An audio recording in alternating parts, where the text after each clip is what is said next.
The Senate Committee on Health, Education, Labor, and Pensions will please come to order. In some respects, the American higher education system has lost its purpose. Many college students are not learning skills needed to succeed in the modern workforce, and studies show that the cost of college is quickly outpacing the value of a student's education. In the last 30 years, tuitions and fees at private nonprofit colleges rose by 80%. At public four-year institutions, they've increased by 109%. Meanwhile, according to a nonpartisan analysis, 23% of bachelor's degree programs and 43% of master's degrees have a negative return on investment. This is to say that students pay more for their degrees than the increase in salaries they can expect. Now, this increased cost often is not going to improve education.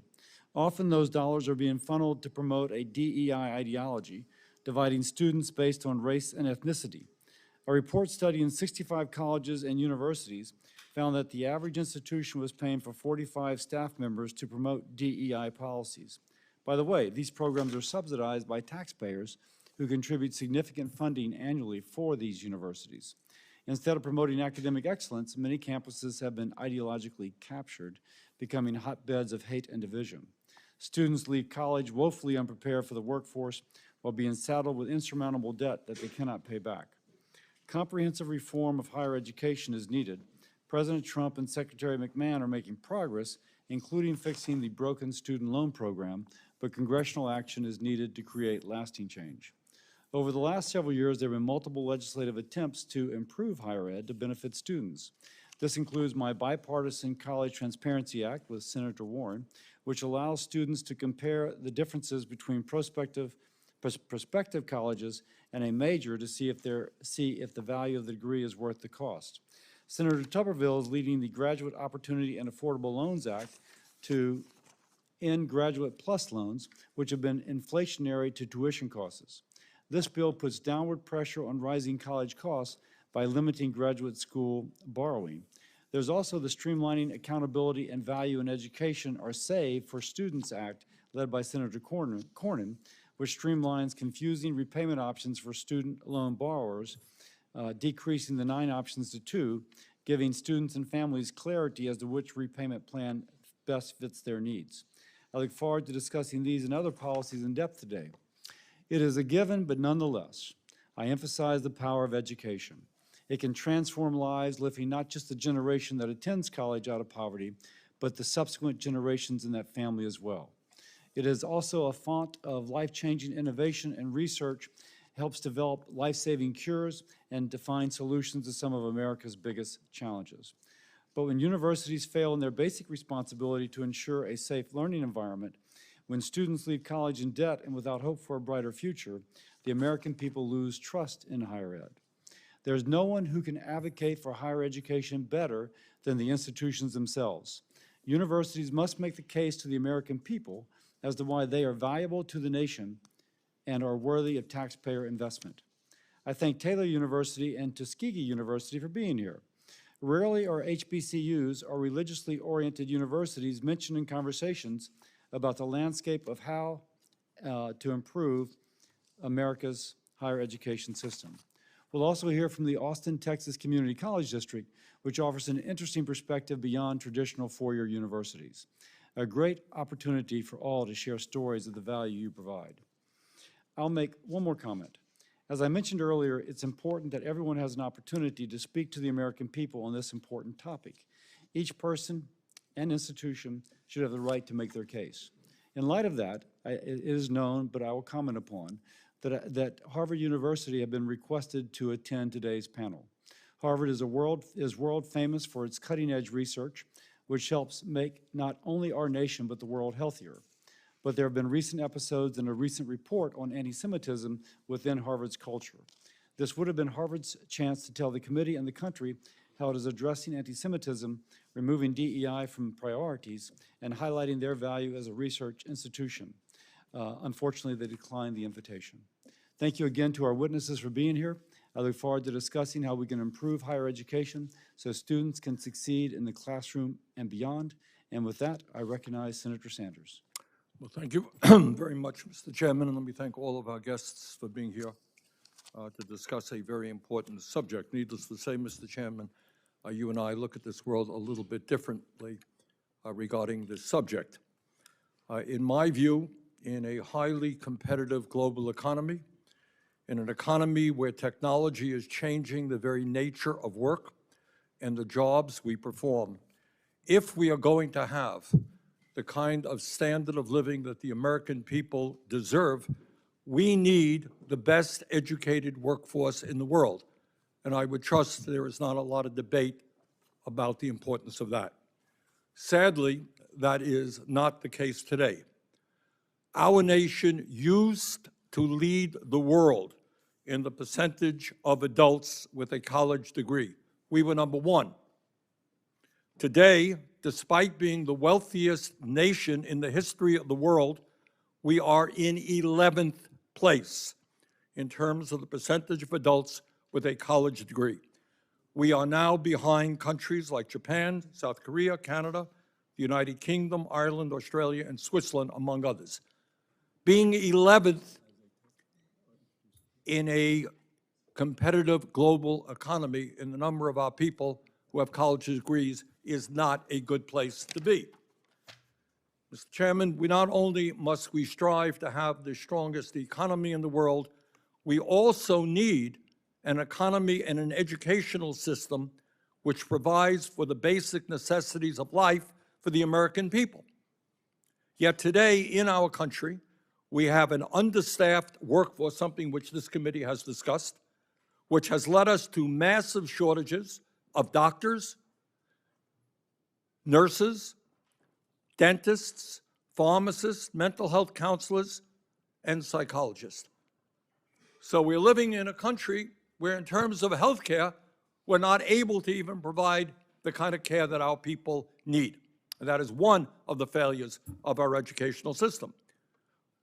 Further, at a time when we face major infrastructural challenges and when we need to transform our energy system away from fossil fuel in order to save this planet from the ravages of climate change, we don't have enough engineers, construction workers, plumbers, pipe fitters, sheet metal workers, and electricians because we have not made apprenticeship programs and trade schools widely available. Moreover, Mr. Chairman, I happen to be a strong believer in lifelong learning. Learning is not just the means to getting a good job. As human beings, from 2 to 102, people strive to learn. It's part of what being human is about, and we should make that opportunity available to all. Mr. Chairman, in the early part of the 19th century, not only did low-income and working-class kids not have the opportunity to go to college, many of them were unable to receive a high school education or even a primary school education. Young people at that point were working on farms, they were working in fields, and they were working in factories, often under terrible, terrible conditions. Higher education at that time was available only to the children of the wealthy, mostly boys. Working people and trade unions understood at that time how unfair that was. And they looked around them, they saw the rich kids going to Harvard and Yale, and their kids not getting any education at all. And they fought hard all over this country to say, you know what, we want a public education system free for all kids to the 12th grade. And that was a major step forward for the United States of America. Well, the world has changed just a little bit over the last 100 years. 40 or 50 years ago in Louisiana or Vermont, virtually any state in this country, if you received a high school degree, the odds were pretty good that you would be able to go out and get a decent paying job, raise a family, buy a house, and survive on one income.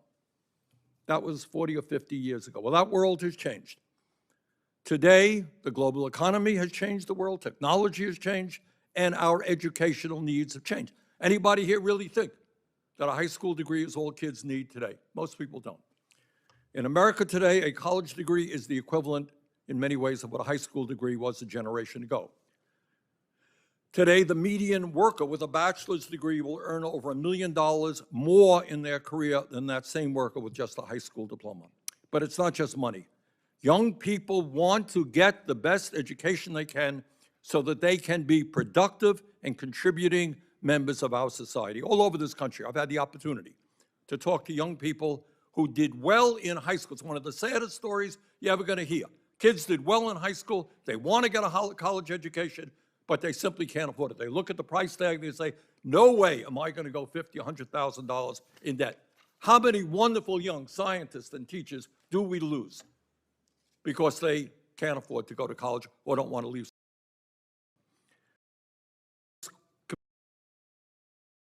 On this committee, school in debt, vaguely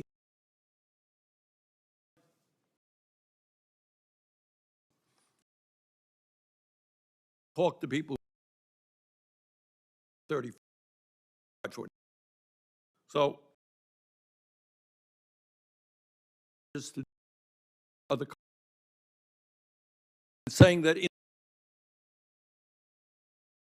people should be able to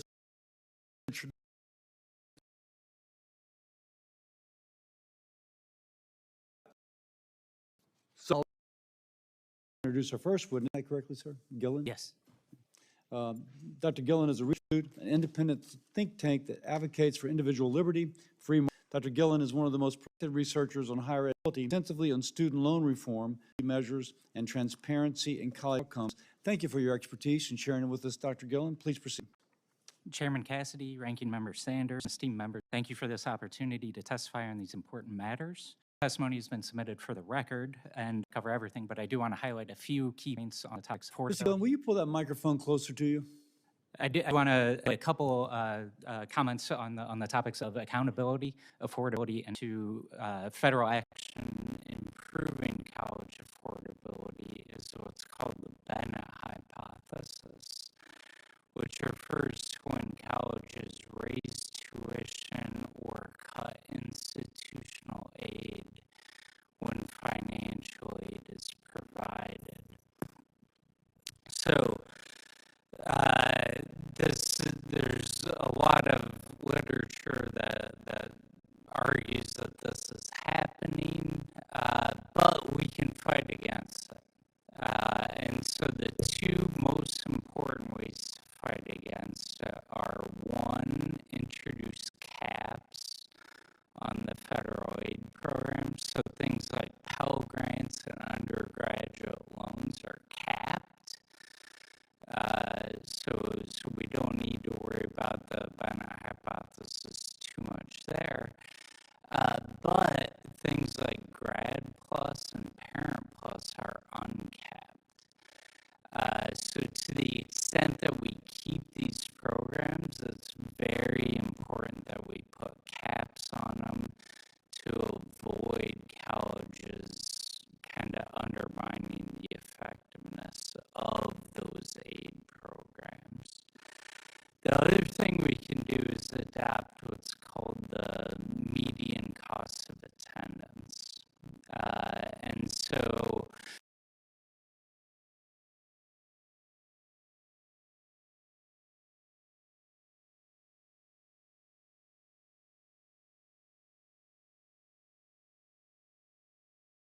its own cost of attendance. And so if it increases price by $1, the student gets $1 more in aid. And this link between the college increasing price and the aid eligibility is what's driving the Bennett hypothesis. We can completely neuter that. We can sever that link by using the median cost of college. So you still have each college set its own cost of attendance, but you then determine aid eligibility based on the median among all the colleges. And I would argue that we should do this at the program level rather than the college level, but the concept is very similar. Regarding accountability, most colleges are providing good education at a reasonable cost, but there are too many cases where the benefits from an education do not justify the costs that are being paid by either the government or the student. or parents. So an accountability system would help reduce or completely eliminate this problem. So a well-designed accountability system would do a number of things. So one would be focused on programs rather than institutions. So program is like a credential and field of study. So a bachelor's in nursing, that would be a program. It should utilize labor market outcomes. It should be applied universally to all colleges, all programs, rather than selectively. Now, these are concepts that are pretty widely discussed, but there's two that are less widely discussed that I think would really benefit. The first is that we can use carrots too. So all the accountability programs we've ever used in this country have just been sticks. The only thing we've ever threatened to do is take away financial aid. We can use carrots. The carrots could be financial, so it could be performance bonuses, or it could be regulatory relief. So why require a top-performing college to be accredited or to have state authorization? We can waive these regulatory requirements for high-performing colleges. And by using both carrots and sticks, that will introduce a lot of variation in the accountability system that will get us improved performance. The other thing that I think would be really important for accountability systems going forward is to use relative performance rather than a numerical cutoff. So the top 20, 25% of colleges should have different sanctions and rewards than the bottom 25%. Okay, so what accountability metrics could we use? I know people in this on this committee have advocated earnings floors, gainful employment for all. These are all good things. One underappreciated option is repayment rates. This actually makes the most sense. It's the most logical accountability metric for student loans. So we unfortunately have not done much on repayment rates. The last kind of metric that gets a lot of discussion is risk sharing. So risk sharing is the idea that if the student fails to repay their student loans, the college will then be responsible for either all or a portion of it. This is the approach the House has taken, where they've introduced a somewhat complicated risk sharing formula. I would argue that risk sharing formula is actually no more complicated than the gainful employment regulations, which we have implemented for close to a decade here, on and off. So I would argue that it's not too complicated, but we can make it simpler if we want to. Regarding innovation, the main barrier here is accreditation. So accreditation erects giant barriers to entry for new colleges, and it also forces all colleges to use the same recipe of inputs and processes. Both of these really suppress innovation. So to the extent we can reform accreditation to increase competition among accreditors and to make sure they're focused on outcomes, that would lead to vast improvements in innovation. Thank you for this opportunity to testify. Thank you. I'll introduce Dr. Lindsay. Dr. Michael Lindseay is the president of Taylor University in Upland, Indiana, one of the oldest evangelical Christian universities in the country. He's a trained sociologist with expertise in leadership studies and evangelical engagement in public life, known for his focus on faith-informed leadership, institutional excellence, and civic virtue in Christian higher education. Dr. Lindseay has positioned Taylor as a national leader in preparing students for redemptive influence in society. We appreciate you for joining us today, Dr. Lindseay. Thank you very much, Chairman Cassidy, Ranking Member Sanders, members of the committee. Thanks for the opportunity to speak today. I serve as president of Taylor University, a Christian institution in the heart of rural Indiana. I begin with a simple observation. American higher education has lost the trust of the people it's intended to serve. American public watched over several decades as recognized institutions have grown rich but rudderless. Too many have become places that grant credentials without conviction, offering dialogue without direction. And the American public is not impressed. But it doesn't have to be this way. There are hundreds of campuses across this country going in a different direction, and Taylor is one of them. At Taylor, you don't see outrage culture on campus or students walking on ideological eggshells. We have students who are thriving not in the absence of accountability, but actually because of it. Our students, faculty, and staff commit to a shared set of values, which are articulated in something we call our foundational documents.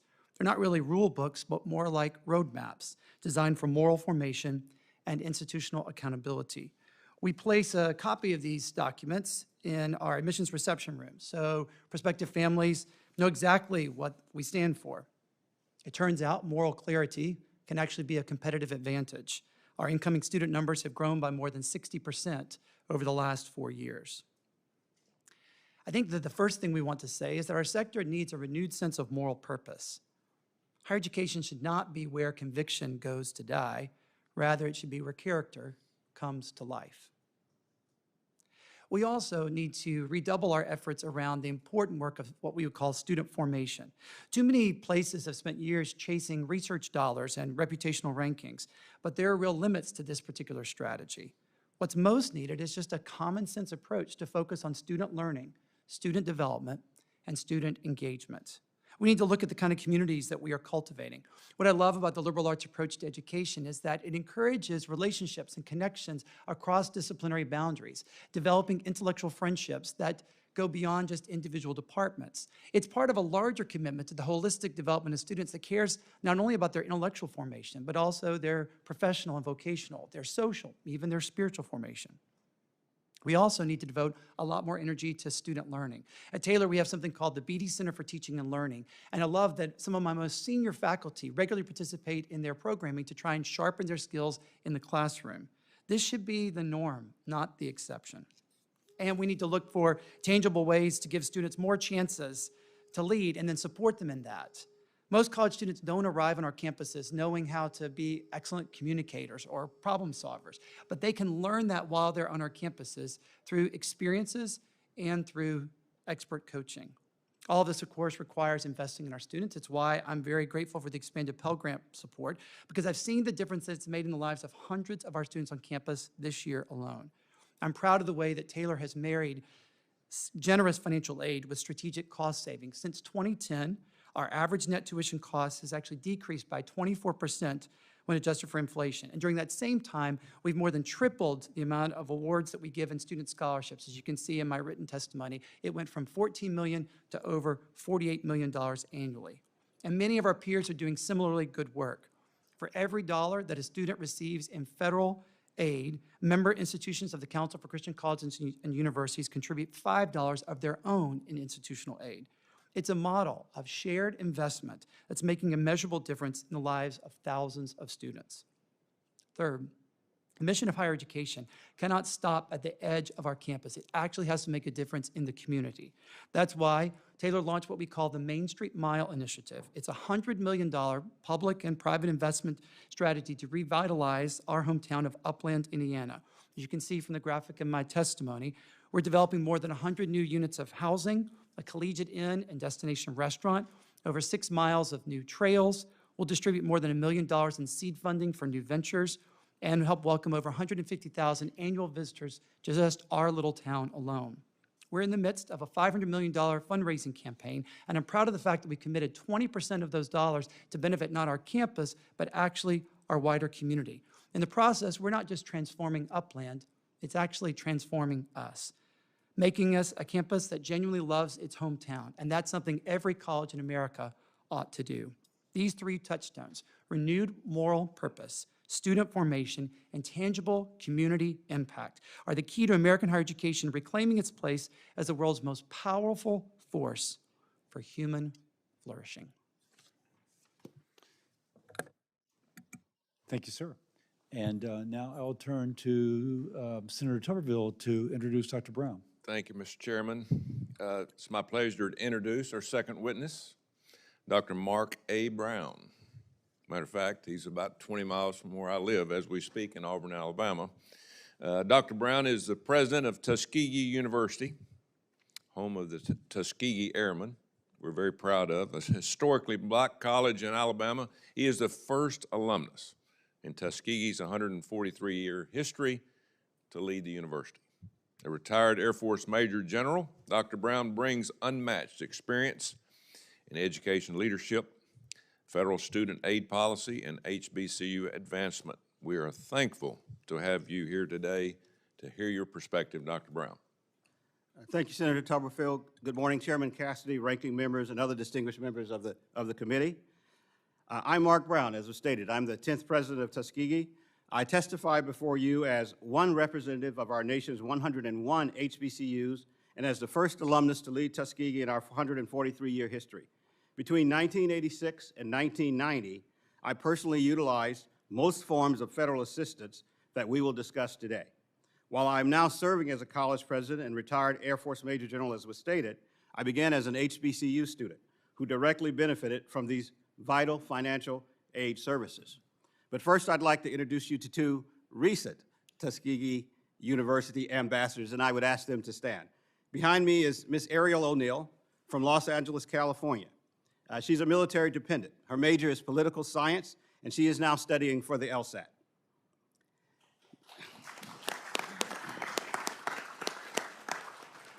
Next to her is Mr. Tyler Smith. He is from Atlanta, Georgia, by way of Millersville. His major is biology, and his aspiration is to attend medical school. He wants to work in family practice in rural areas. Thank you, Tyler, for being here in Ariel. HBCUs represent just 2.3% of degree-granting universities in the United States, yet their impact far exceeds their numbers. 40% of all black engineers are HBCU graduates. 40% of all black Congress members are HBCU alumni.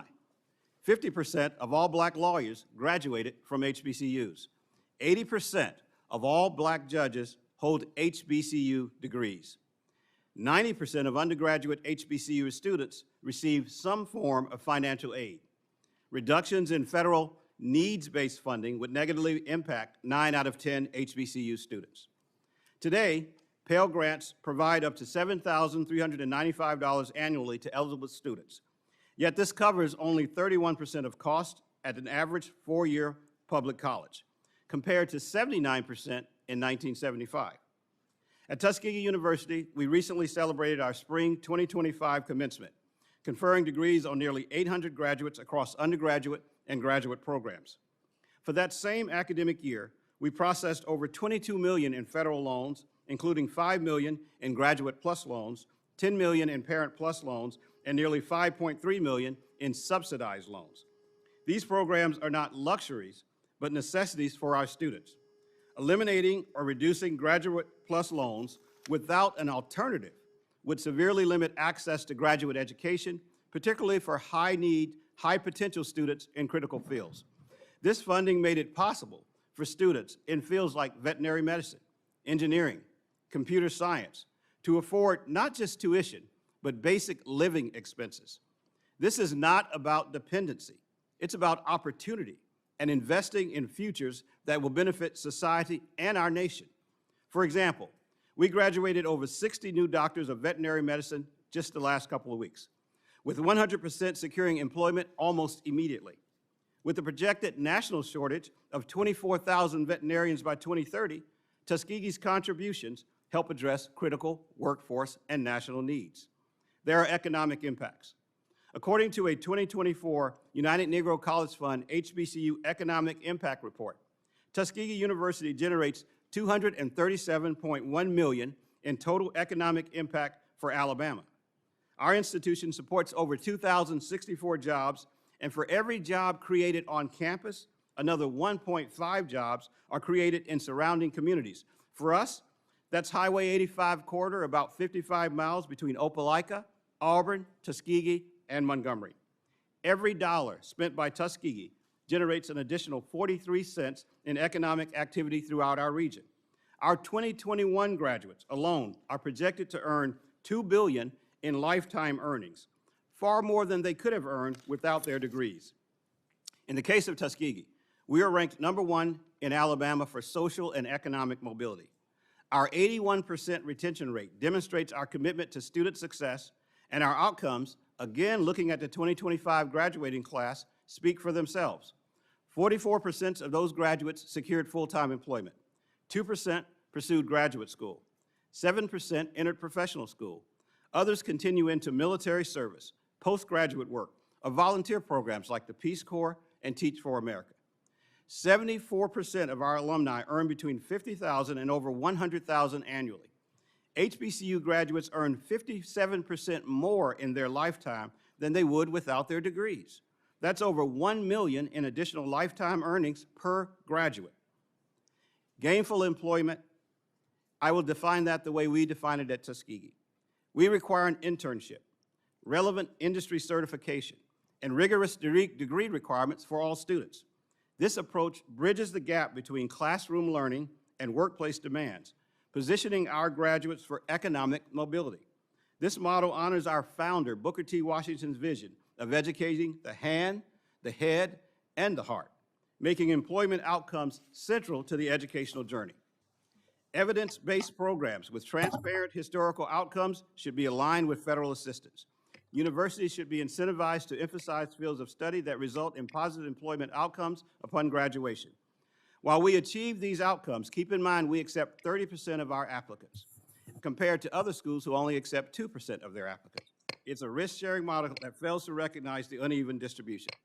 In conclusion, Mr. Chairman, I ask that you consider with your tough budget decisions an evidence-based approach. Continue reforming the Pell Grant and federal work-study programs to reduce reliance on federal student loans. Incentivize evidence-based gainful employment metrics rather than imposing risk-sharing models that fail to recognize students that begin their educational journey in poverty. Incentivize industry partnerships with HBCUs to bridge the gap between classroom learning and workplace demands. I look forward to your questions. Thank you, Dr. Brown. I defer now to Senator Sanders to introduce the next two witnesses. Thank you, Mr. Chairman. Our next witness is Dr. Russell Lowery-Hart, the Chancellor for Austin Community College District. Under his leadership, Austin Community College District started a free tuition program, which has led to a 40% increase in enrollment. He previously served as Vice President of Academic Affairs for Amarillo College. Thank you very much for being with us, Dr. Hart. Chairman Cassidy, Ranking Member Sanders, and members of the community, thank you for hosting us. I want to thank you, Senator Sanders, for inviting me to advocate for community colleges, our free tuition program, and to underscore the importance of federal support for our students that are uniquely missing from policy conversations that I hope to illuminate. As Chancellor of Austin Community College, we cover a 7,000 square mile radius. We're larger than the state of Texas, than the state of Connecticut. We serve rural and urban institutions. We serve 70,000 students annually as a comprehensive community college. And yet in the last 12 years, we've not raised tuition once. And Austin Community College and community colleges like us are the reason why I left universities over a decade ago. We're the entity in the sector of higher education where innovation goes to breathe and where I think higher education is actually being reimagined. We're the region's primary workforce education institution. We are proud to partner with our local employers such as Samsung, Tesla, major healthcare partners to launch careers where students can earn a family-sustaining wage. And our moral clarity is a commitment to loving our students to success, because this work is personal and the decisions that you do make aren't just political. They change trajectory of lives of neighborhoods and communities. Our average student is named Ashley. We did a naming analysis and Ashley was the most common name in every demographic measurable. But there's nothing common about Ashley. She's smart, she's capable, she's ambitious, but she's not the college student that we often think about when we're making policy decisions. She's a 27-year-old mother. She's working 2 part-time jobs. She's responsible for a kid and probably a family member. She's first generation. She faces significant financial pressures.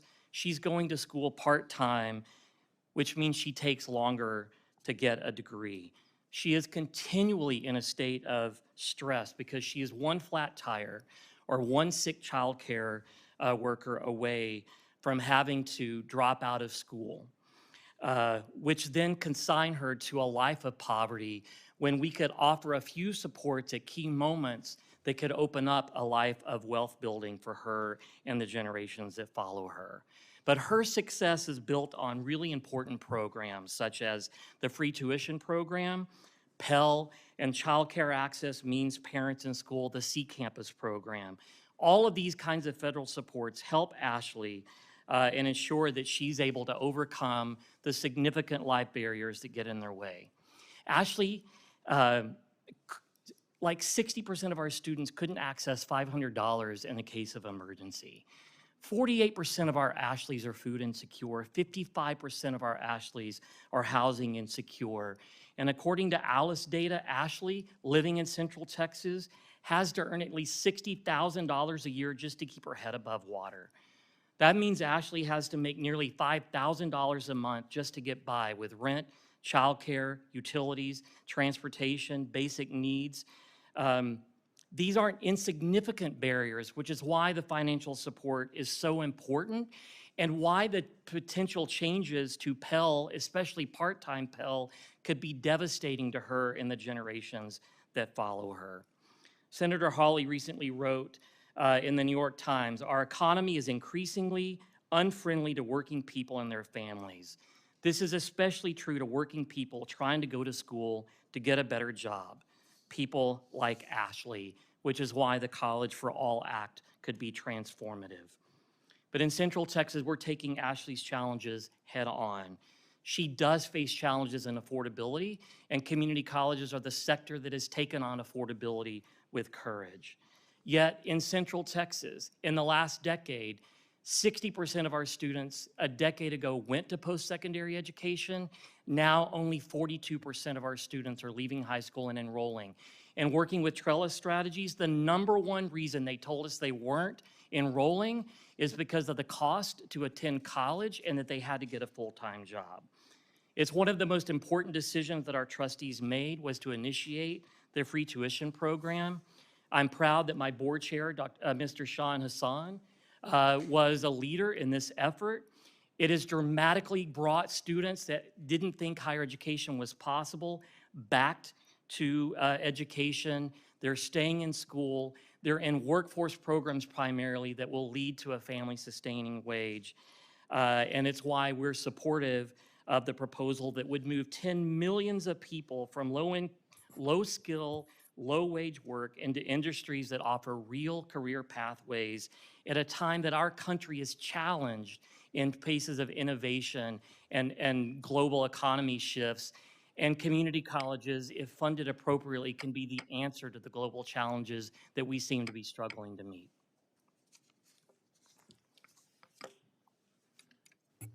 Thank you very much, Dr. Lowery-Hart. Our final witness is Mr. Mike Pierce, the Executive Director and co-founder of the Student Borrower Protection Center. He previously worked to defend student loan borrowers as a higher education expert at the Consumer Financial Protection Bureau. Mr. Pierce, thanks for being with us. Good morning, Chairman Cassidy, Ranking Member Sanders, members of the committee. My name is Mike Pierce. I'm the Executive Director of the Student Borrower Protection Center. I also spent 7 years as a federal financial regulator, charged with overseeing the student loan market at the Consumer Financial Protection Bureau, serving under both Presidents Obama and Trump. For too long, the promise of a higher education has been pushed out of reach. Rising costs, fueled by unstable state budgets, the diminishing purchasing power of the Pell Grant, the rise in predatory for-profit colleges, have left too many drowning in more than $1.7 trillion in student loan debt. Over the past half-century, we've increasingly privatized our public higher education system, forcing students and families to bear the growing financial burden of what should be a public good.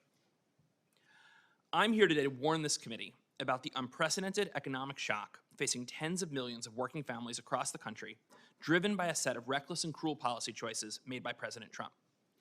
More than 21 million Americans, roughly 1 in 12 U.S. adults, will experience immediate financial harm as this administration pulls back on student borrower protections. These include nearly 8 million people who sought a lower loan payment but remain in limbo, more than 6 million people in default who now face wage garnishment and the seizure of their Social Security benefits, nearly 7.5 million distressed borrowers who are now careening towards a preventable default cliff. These are families that are already contending with a rising cost of living in a moment of extreme economic uncertainty, whose only mistake was going to school. Preventing the mass default of millions of distressed borrowers should be the top priority for this administration and this committee. Nearly 6 million people are already 90 days past due, enduring catastrophic damage to their credit. This will cause even borrowers with pristine credit to be locked out of the conventional mortgage market and to see the cost of a car loan double. Crucially for this committee, borrowers in default lose access to Pell Grants and other financial aid, creating an often insurmountable barrier to college completion. Instead of working to diligently get these borrowers back on track, the Trump administration is blocking access to borrowers' rights to affordable repayment options. Today, borrowers are waiting on nearly 2 million unprocessed applications for lower student loan payments. We've been here before. In the wake of the 2008 financial crisis, big banks and loan servicers similarly conspired to block families' access to affordable mortgage payments, based on the mistaken belief that moral hazard would induce waves of, quote, strategic defaults by families across the country. As a result, government efforts to help families avoid foreclosure failed. As many as 10 million families lost their homes. The spillover effects of this financial catastrophe prolonged the Great Recession, and it hurt us all. The Trump administration's actions may cause similar catastrophic harm to the U.S. economy and scar the family finances of a generation of working people. Rather than check the abuses of the executive branch, congressional Republicans appear ready to abuse the reconciliation process to rewrite higher education policy, shrinking access to federal financial aid, cutting or eliminating grants for about 2/3 of Pell recipients, removing guardrails that protect students from predatory schools, and placing enormous pressure on state higher education budgets. The result will push millions of families into the private loan market, and in the same bill, gut the CFPB, the regulator charged with protecting these very same families from predatory student lenders. This legislative war on regulators comes behind an extraordinary attempt to purge enforcement officials across the federal government. I want to express my solidarity with the workers illegally fired by the Trump administration who work to hold student loan companies and predatory schools accountable, a mission in conflict with the Trump-Musk vision of crony capitalism. Building on this foundation, President Trump's proposed skinny budget further slashes critical supports that working families rely on to pay for college. These efforts create a perfect storm that will make students and families even more vulnerable. There remains strong bipartisan agreement that the student loan system is broken. America's grand experiment with debt-financed higher education has failed. While we disagree on what comes next, one thing is clear.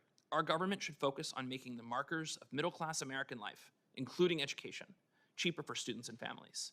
Instead, families are facing extraordinary uncertainty as reckless executive actions and radical legislation push the American dream beyond reach. I want to close by thanking Ranking Member Sanders for his leadership in this fight.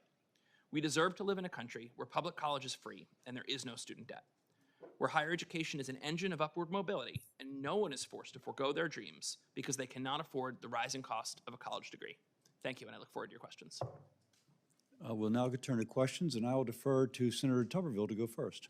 Thank you, Mr. Chairman. Gentlemen, thanks for being here. I'm passionate about this. I spent 50 years in education, more than anybody in this room, probably, maybe other than Dr. Brown, although you spent a little time in the military. Been in high schools all across this country, almost in all 50 states. We've gone backwards.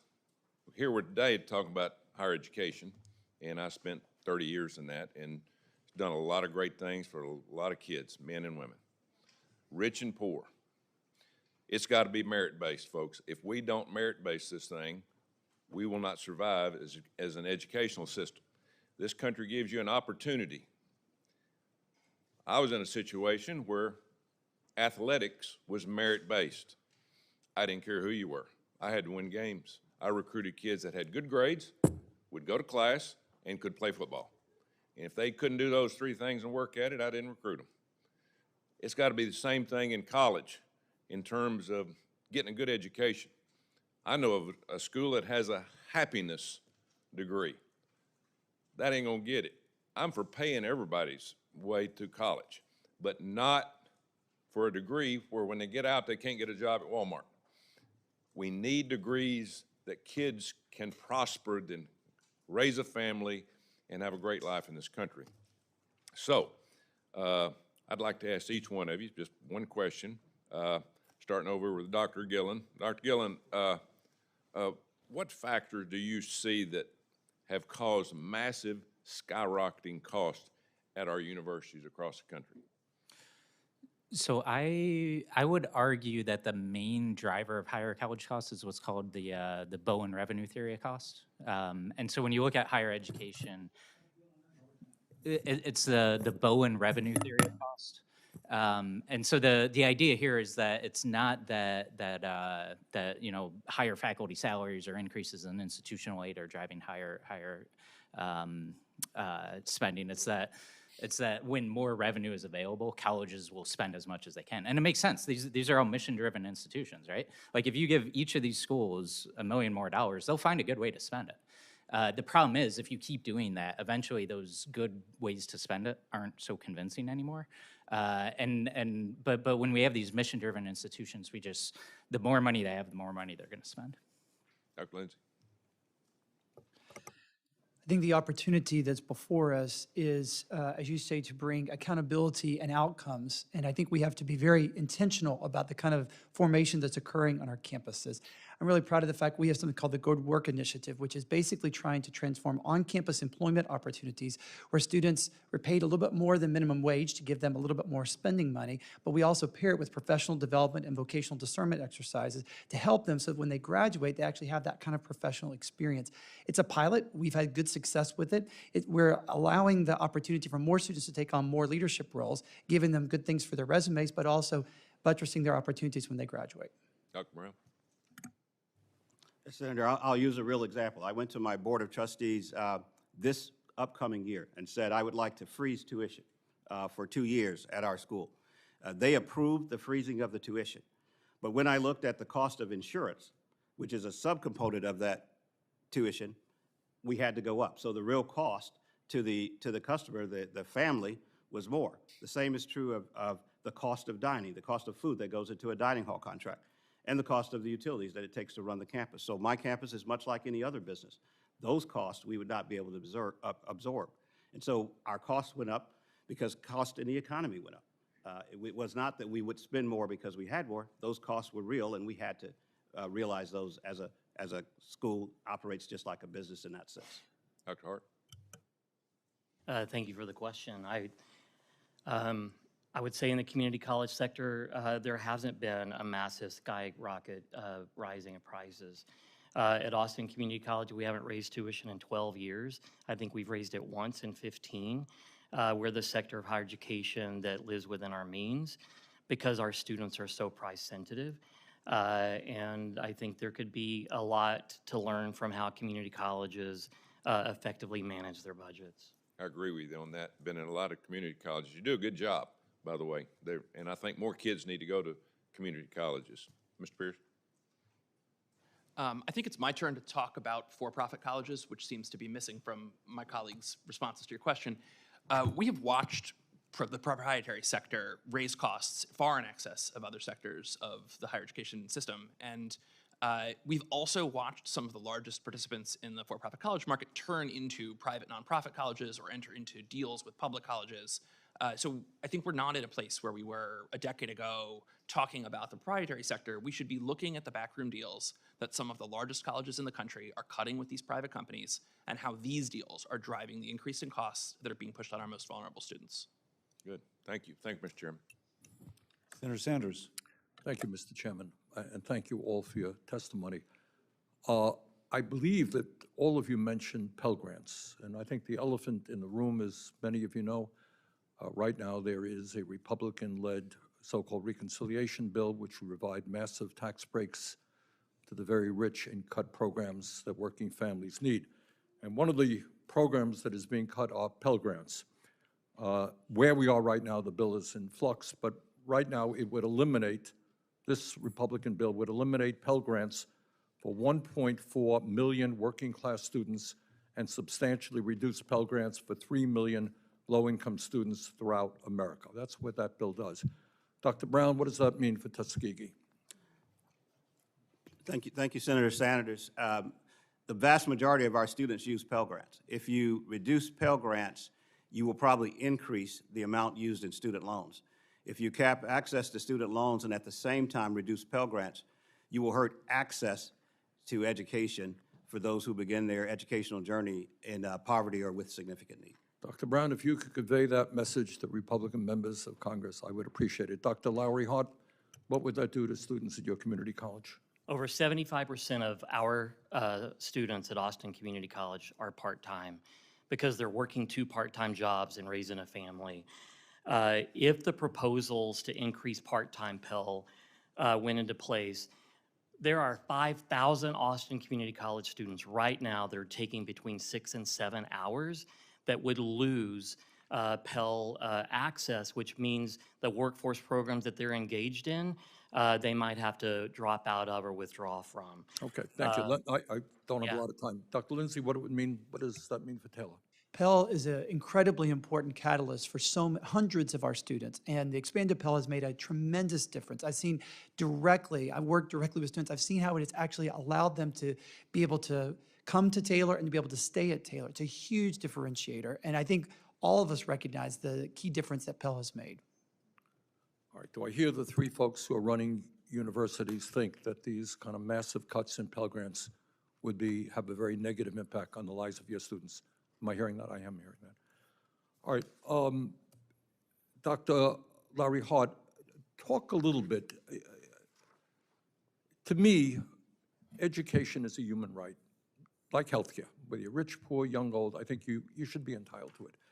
And I think as an investment for our country, wanting the best qualified, the strongest possible and best educated workforce, it makes sense to encourage all of our people. I understand you have a young man who wants to go to medical school behind you.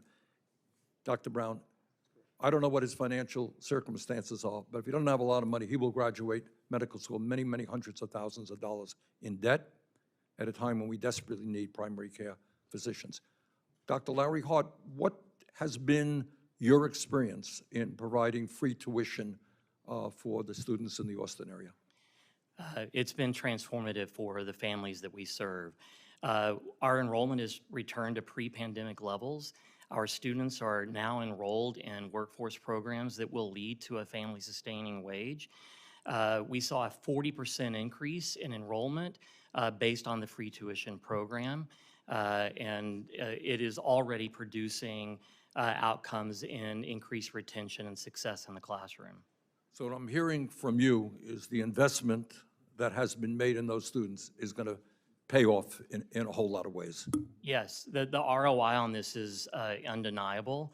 Every economist will tell you that education attainment is the biggest predictor of which communities are going to succeed or fail.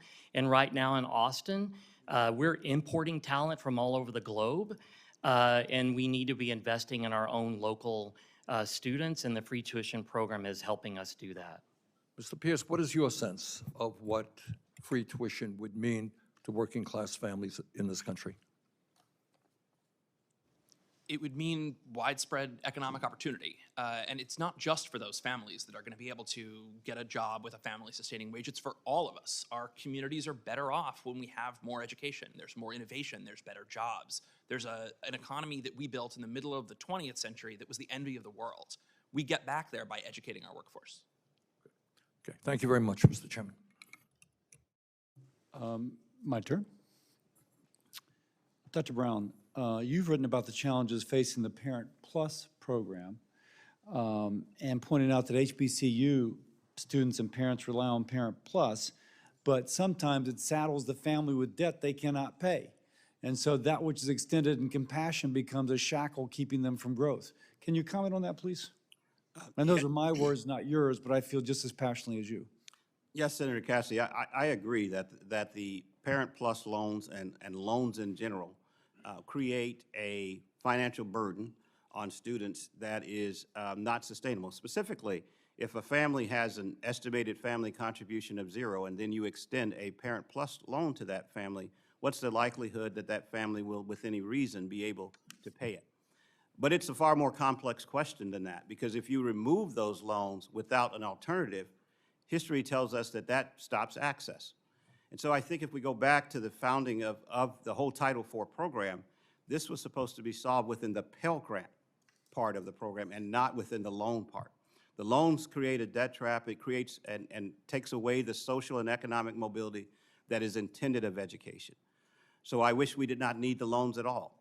But until we do something to reform the level of Pell Grant, it ends up being the difference in access. And I will offer one more example. In 2011, when there were credit changes to the Parent Plus loan system, we saw immediately a decline of around 3 to 4% of students who attended HBCUs, while enrollment was going up at other schools. And so, in a sense, we made education available for the elite, and we did not make education available for the masses. But the Parent Plus program, again, as we have, I'm looking at some statistics. I understand that about a 34% borrow more than the $50,000 cap being proposed. I've heard stories of people borrowing for multiple kids, and they end up just incredible debt. They're drowning in debt from this. So I think what you're saying is that there needs to be another way to finance it? I'm saying it's the wrong tool for social and economic mobility. The loan is the wrong tool, but it is the only tool unless there's an alternative to make sure you ensure access. Okay. So it's definitely the wrong tool for, you don't give a person who can't make a payment a loan. You instead would do a different tool. And again, I believe that the intent of the original Higher Education Act was to fix this within the Pell Grant program. Gotcha. Dr. Lindsay, there's been a lot of conversation about the lack of moral clarity on college campuses and about tolerance of incivility that then becomes violent, and about counseling people with different views. Now, you're a Christian organization, and I imagine there'd be very noxious views, and so there's a tension there, the counseling versus the moral clarity. In your experience, because obviously your enrollment is growing, you're doing very well. How do you manage that tension between some viewpoint which might be noxious to your theology, but at the same time having moral clarity?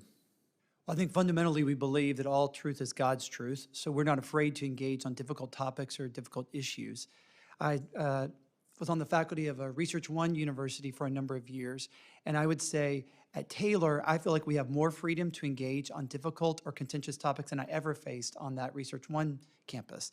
I think part of what happens is that when you're part of a community that has a shared set of moral commitments, which we do, it sort of creates a degree of freedom within a framework of faith. And we have found that our students really thrive with the opportunity. We want our students to be really well equipped to engage all of the pressing issues. And they're not simple answers. We know that. So you've got to be able to engage those variety of concerns in a thoughtful and deliberative way. So if somebody came advocating for polygamy, they could speak, but it'd be in the context of an audience which had a well-grounded sense of moral clarity. We have students who are incredibly thoughtful about their theological commitments and how it informs their academic pursuits. We welcome any speaker to come to our campus. I think they'll find that our students are engaging, prepared, and bring a degree of clarity to the pressing moral issues we see in our day. Dr. Gillen, Dr. Brown just spoke about, okay, we know that these Parent Plus programs really end up burdening people with tremendous debt.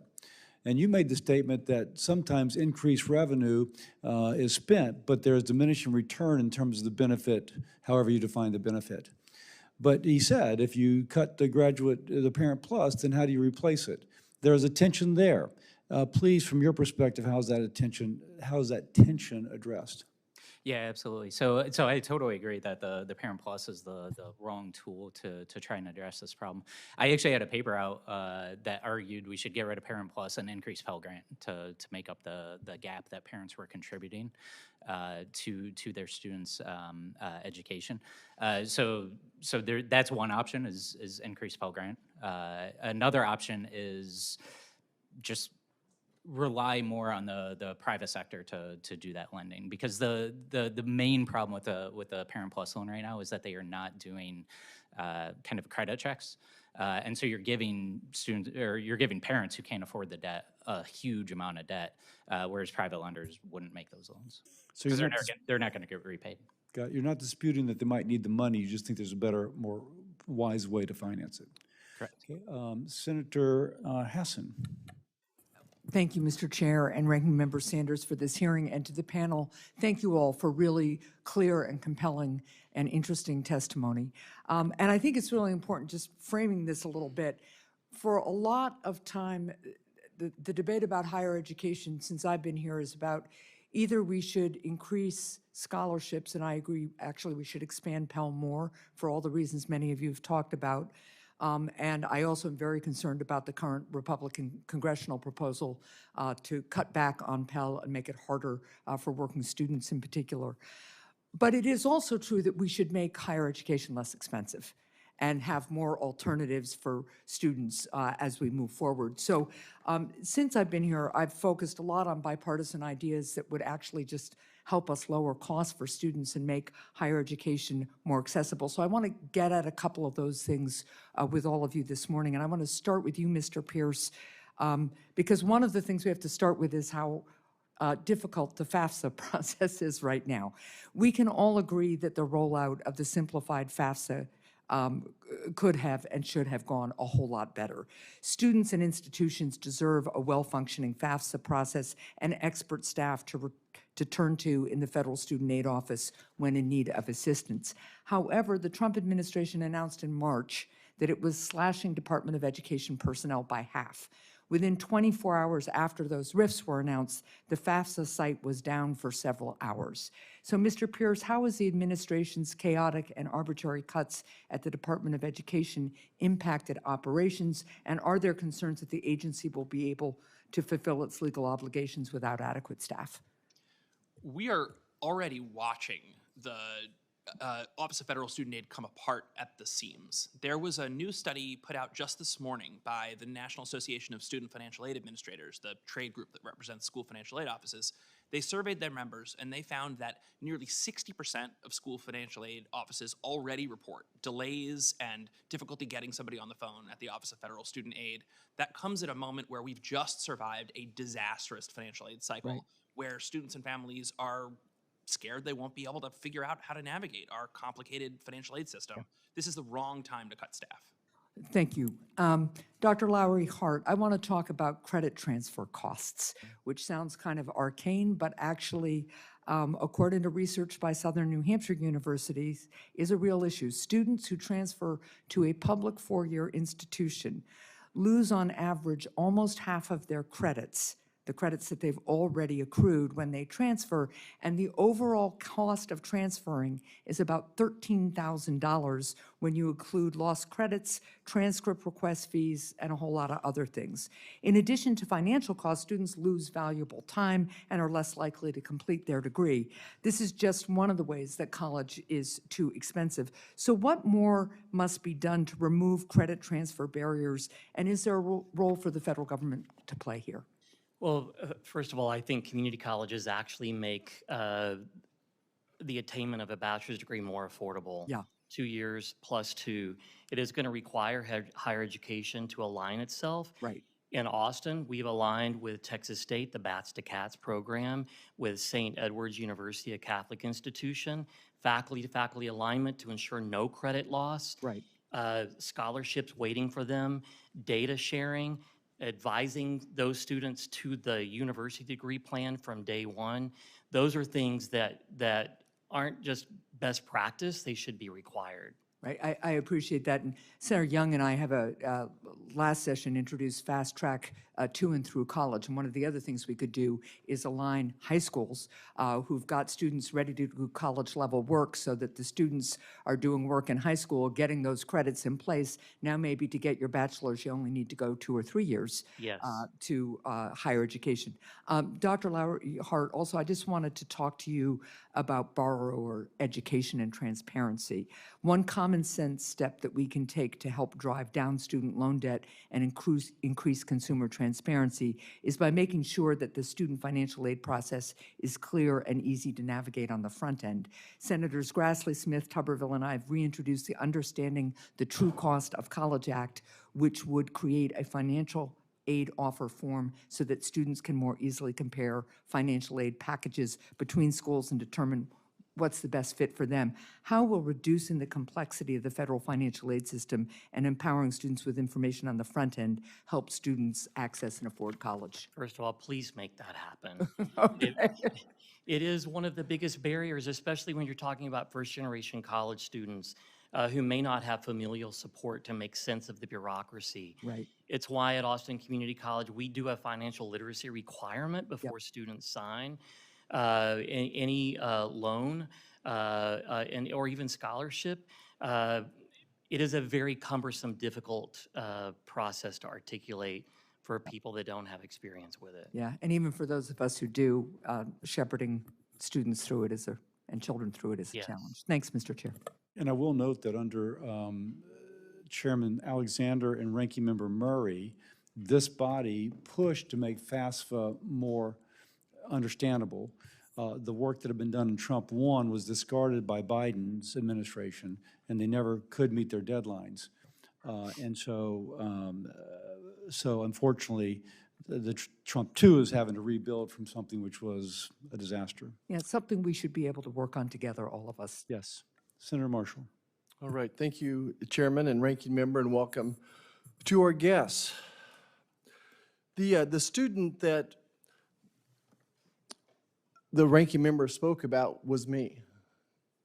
You know, I was the student that graduated first in a class of 200, had ACT scores that were really good. I applied to Kansas State, Kansas University, thinking this is where I'm going to go. But I would have had to borrow money to do it. So instead, I chose a community college. Near as I could tell, Calc 1 was Calc 1, Comp 1 was Comp 1. And you know, my point I'm trying to make is everybody makes decisions. And part of it should be financial. You know, I sat here and looked this up a second ago. The tuition at a community college on average, $5,000 a year. A state university, $12,000. If you're going to an out-of-state university, it's $30,000, and a private school is $43,000. So that first year in community college, I spent $5,000. Well, I spent way less than that, but today you'd spend $5,000 versus $43,000. And I would note that the cost of living typically in community college cities is a lot less than the big university cities as well. So I think the question is, at what point should the federal government reward people for making financial decisions that they should be responsible for? You know, but it's a lot more than just choosing the school. Students today, they're told to take 5 years to go to college, when it should easily be done in 4 years. One way you can do that is to rack up some credits in high school. It's why we support the Perkins grants as well. So maybe you enter, a lot of students today have the opportunity to enter that first year of college and already have a semester underneath their belt. So I think that's a false narrative out there that it should take 5 years. You know, I made decisions through my whole life on whether to borrow money or to work. So I worked part-time jobs in high school, community college, med school, even residency. I worked part-time jobs rather than borrow money. When we had our first child in medical school, I chose to join the Army Reserve as opposed to borrowing money. And I understand that, you know, some people are going to do better in a private college. You know, knock your socks off. Some people are going to do better. I just can't imagine that student that couldn't do just as good at a community college. And somehow financial literacy should be important to making that decision. And of course, Dr. Lowery-Hart, you're my community college person here. Do your kids struggle when they go on to universities and on to med school? Or was it okay that they started there at a community college? And how much money did they save? Well, depending on where they went, the level of savings will vacillate, but they all saved money starting in a community college. And the data is pretty clear. My colleagues will affirm if they go back to their IR shops, community colleges that transfer to universities perform at or better than students that originated at those universities. They're well prepared. And it's because of what you just mentioned. Calc 1, Comp 1 are the same. The difference at a community college is they're being taught by a master's or PhD prepared experienced teacher, not a graduate assistant. And so I think the instructions in those basic courses are better at a community college because our faculty are more experienced in teaching in those areas. And the dual enrollment piece, Senator Marshall, is really critical. It can be a solution for making college more affordable. It was for my own 3 kids, all of which went to a community college before university. The challenges for the millions of adults that need to come back and upskill and how they can afford it while still working is why I think Pell eligibility is particularly important. Just speak a little bit more about the flexibility of a Pell Grant.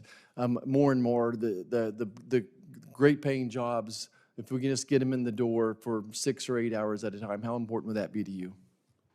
really important. There are level 1 certifications that can lead to a family sustaining wage. And those students can enter that profession, whether it's at Tesla or Samsung, work for 6 months, come back and get the next level of certification.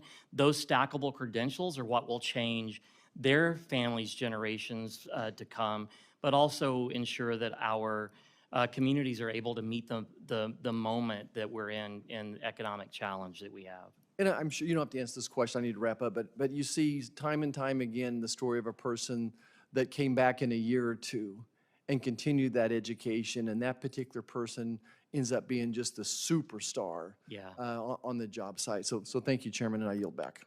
Senator Kim. Thank you, Mr. Chair. And I actually want to start by something that you had raised in your remarks, which is that, part of this conversation is about what value does education give to our nation? How do we make education as valuable to our country? And I think that idea of value, we have to keep in mind, it's not just about the cost and the price tag. And I guess I just want to address this issue about risk sharing. So I'm trying to comprehend this a little bit more in my mind in terms of how do you hold a college, university responsible for, in many ways, some of the personal actions and decisions that a former student could be making, whether or not they can pay back their loans. Dr. Brown, I guess I just want to ask you, you've talked a lot about just the holistic challenges facing some of the students that are at your institution. What are the different factors that you can imagine would affect an ability for a former student to pay back loans? I would imagine it's not just about the wages, certainly that's part of it, but also about healthcare costs that they might have, emergencies. What are some of the other things you could imagine? Well, Senator, just to be clear on risk sharing, at our school, we accept 30% of our students that apply. Some schools accept 2% or 3%. And so there is a mission of the historically black college and university to serve a larger swath of the country. The economic outcomes, as I said earlier in my statement, are significant. They do better. They achieve social and economic mobility. However, I think the biggest threat to paying back loans are those students who don't complete college. Yeah. And I think the data will support that.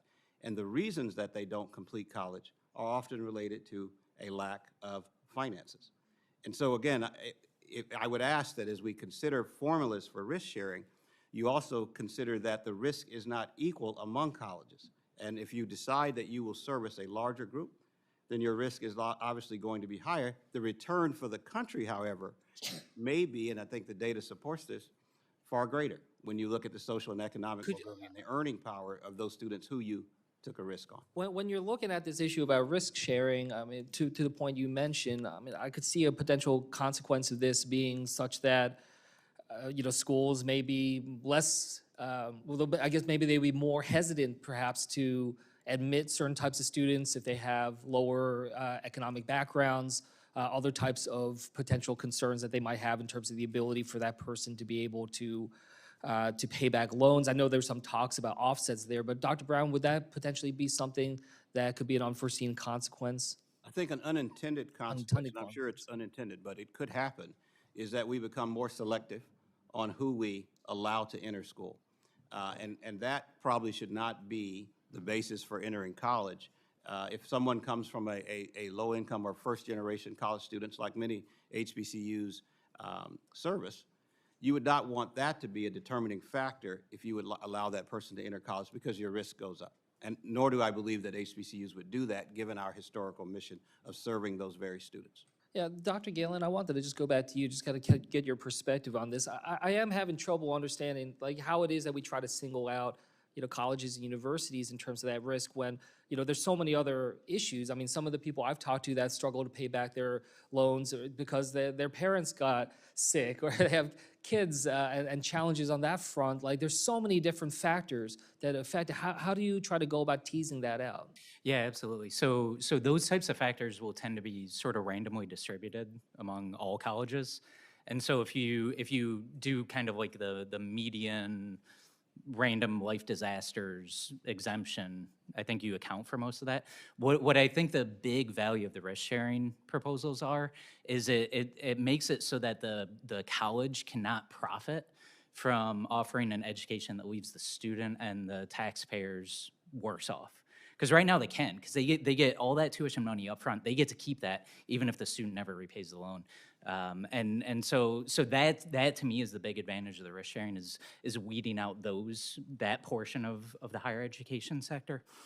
But yeah, you're absolutely right. Like there's gonna be random life circumstances, and I think if you do like a general small exemption, like 3%. Yeah.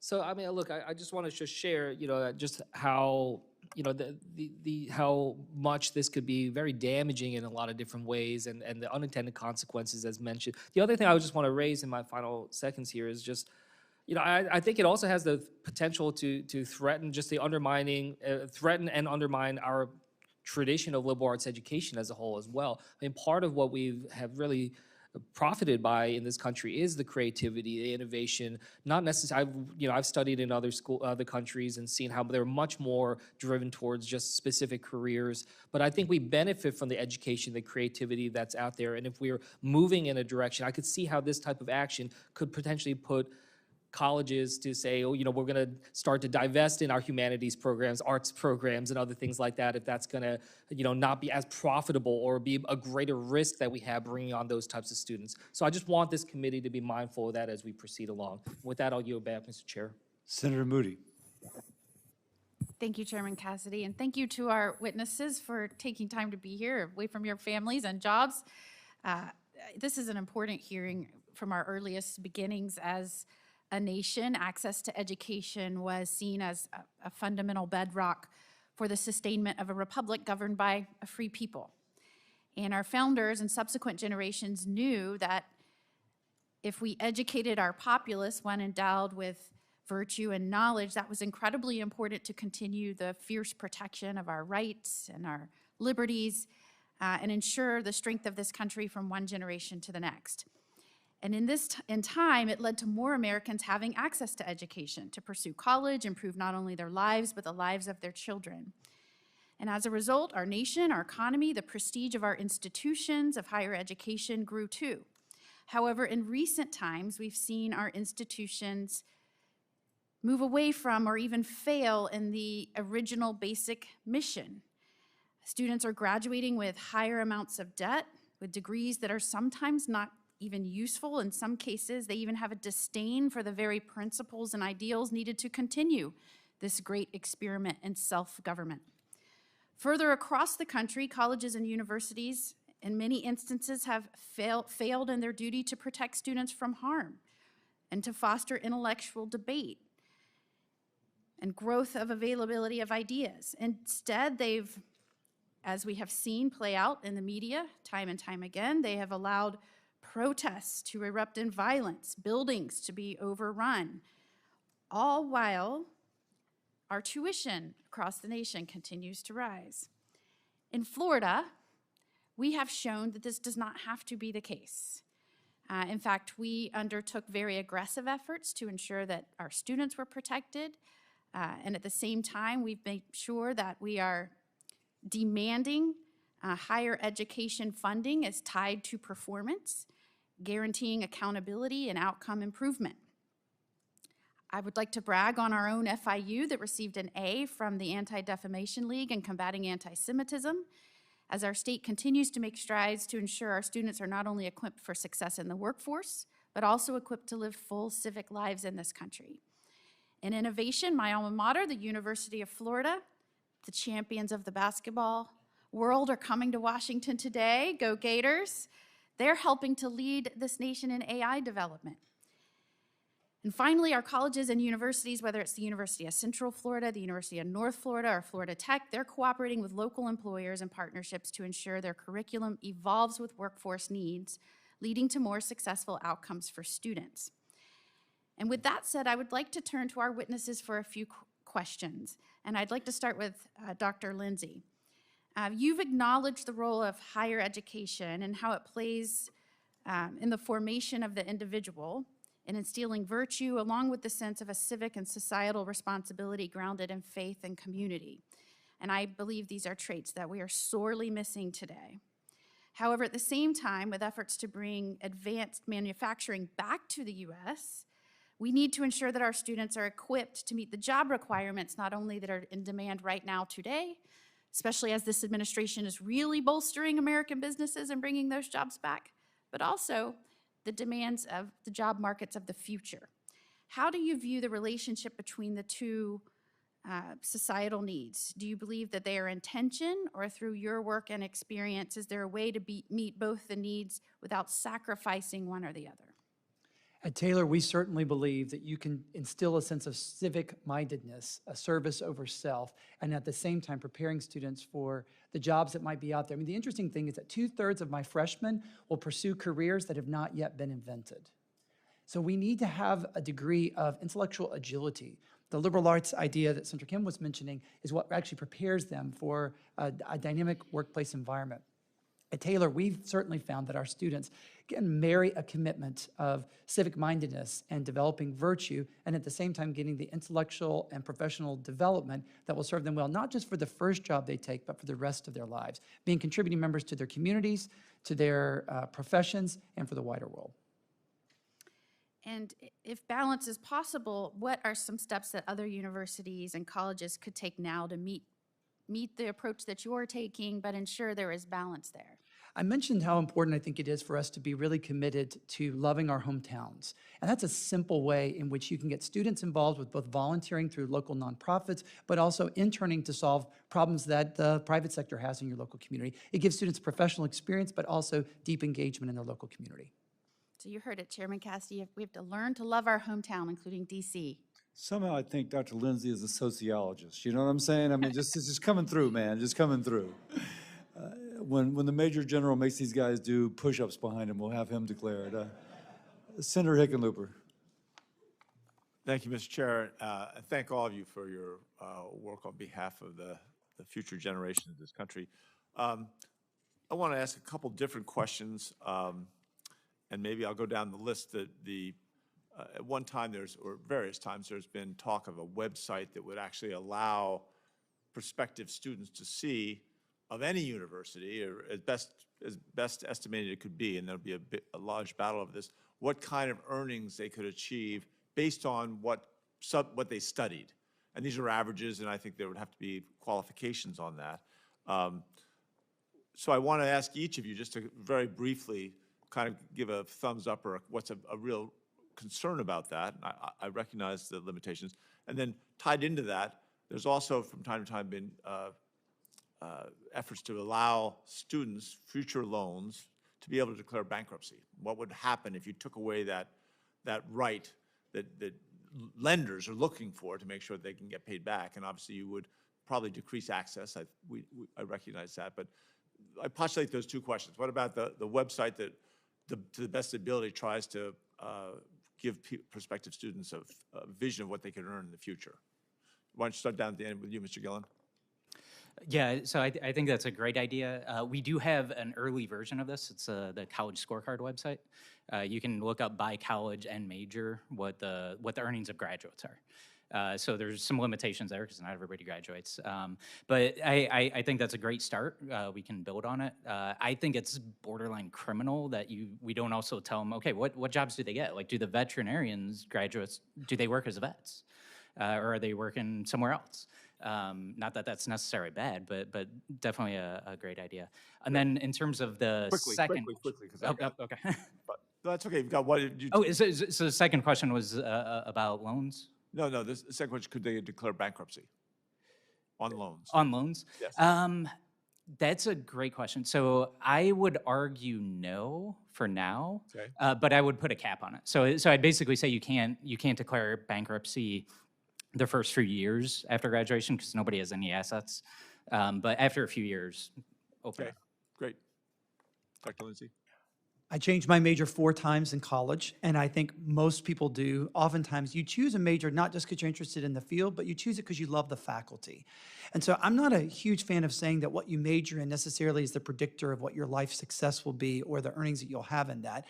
I did a study of 550 senior leaders, and I found 73% of them actually majored in a liberal arts field, even though most of them were working in business later. So the major is not directly the predictor of what your long-term success is, but I think it's important for us to be more transparent of the outcomes that our students are getting, and that's what I think you're trying to get at. Right, and certainly if you're switching majors, wouldn't be bad to have that website to see, all right, even though I really like this faculty, what's my future like? Dr. Yes, Brown. Senator, absolutely. I believe we should have to show students what the average earnings are in that region for the degree that they choose. I think that's a big deal. It's not just for that. There may be some majors, and I'll use teaching as an example, where we have people who want to be teachers, but we all know full well those teachers will not necessarily earn the same thing as compared to others. In terms of your second question on bankruptcy, I believe there are catastrophic things that happen in the lives of everyone, and so student loans, like any other kind of debt, should be eligible for bankruptcy. Interesting. Career and labor market outcomes are critical. We infuse those into our first advising session with our community college students. A national model would be exceptional. It just needs to be reflected of the community and what's happening in the economy in that local community. I think it also needs to be reflected back to the programs themselves, where they know what their student outcomes are and can adjust their curriculum to be responsive to it. And that bankruptcy? I'm going to leave that to the policy experts. Oh, now we're Mr. Pierce. Well, then I'll take my cue and I'll start with bankruptcy and say restoring people's rights to bankruptcy is vital. We've had a decades-long experiment denying people bankruptcy rights, and it's resulted in people staying in debt for decades into retirement. The government is required to chase people down and take their Social Security checks. Having an exhaust valve in the student loan system makes people get a fresh start and live whole economic lives. I would also note, just building on what I think I agree with what everybody else said about the value of data and shopping and transparency. The Trump administration has fired the statisticians responsible for managing the college scorecard. We are flying blind now. Wow, that's very sobering. Well, I'm out of time, but I'm not out of questions. I will maybe come back for a second round later, or I will submit them in writing, but I appreciate your work. For the record, I switched majors 3 times. I got a degree, undergraduate degree in English and creative writing, and I sucked as a writer, so my friends pointed that out to me, so that I ended up going back and getting a master's in geology, which is a pretty steep, but having a better understanding along the way would have, I think, been of value to a lot of students. I yield back to the chair. Senator Hickenlooper, Senator Warren and I have the College Transparency Act. You should be a co-sponsor. It does exactly that which you were saying we should be doing. I am. Super. Well, thank you. We younger junior senators don't always get the notice and appreciation that we deserve. But let's get Kane and Blunt Rochester and these guys too. Thank you. Next is Senator Hawley. Thank you, Mr. Chairman. Thanks to all of the witnesses for being here. Dr. Lindsay, I want to start with you. You lead at Historically Christian College. We have a number of faith-based, including explicitly Christian colleges, universities in Missouri, which we're very, very proud of. In fact, I think you mentioned College of the Ozarks in your opening testimony, which is right where I live. And we're extremely proud of College of the Ozarks, as well as our other religious institutions, Christian institutions. Let me just ask you about the challenges that Christian colleges and universities have faced, particularly in the last 4 years. I've heard from our institutions in the state of Missouri that under the last administration, they had major problems with accreditation. They had problems with financial aid. They had problems getting certified in various programs. We had threatening letters sent from the Department of Education to numerous of our religious institutions. We're talking about colleges and universities that have been around for 100 years or more in the state of Missouri, our Baptist universities, our non-denominational universities. So can you just speak to the headwinds that Christian colleges and universities have faced and the importance of preserving this distinctive form of education in this country? Yeah, thanks very much, Senator Hawley. I think one of the key challenges all of us face are the sort of demographic challenges. We're in a competitive landscape and needing to be able to recruit the right kind of students. But the particular challenge we face at faith-based schools is not everybody understands our commitments and understanding, and they make assumptions about what kind of students we have or what kind of campus cultures we build.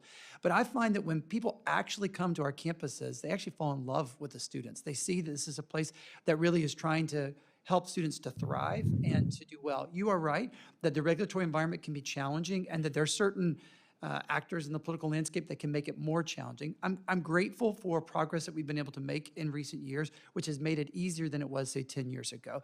But it is a real particular issue, and I think all faith-based institutions have to do a better job of making the case of the difference that they make in their local community. I think as people begin to see that we're not enclaves, but we're actually trying to serve and bless our local communities, that's the key of making the difference. Let me ask you about this piece of legislation that I'm proud to co-sponsor called the Equal Campus Access Act, which ensures that religious student organizations can operate in accordance with their faith-based principles, and it would prohibit funding for public institutions of higher education if they deny rights or benefits or privileges to faith-based student organizations. Now, obviously, you are a faith-based institution, but wouldn't you agree, as a person of faith and as someone who educates people of faith, many of whom will go out and probably teach in public universities, that it is important that if you are a person of faith, whether you're leading a university, whether you're teaching in a public university, that you are accorded the same rights and privileges as everybody else? There's no discrimination on the basis of faith. It's a bedrock principle. Wouldn't you agree with that? Well, certainly we recognize public institutions have a particular obligation to uphold the constitutional right for freedom of speech and a recognition of clear conscience, free conscience. And so it seems antithetical to the very premise of what we're trying to inculcate in our students at public institutions if the students are not allowed the opportunity to organize around their religious convictions and to be able to have a chance to express those. It has had a chilling effect on many campuses as overzealous administrators have said that they're going to try and shut down some of the activities of faith-based groups.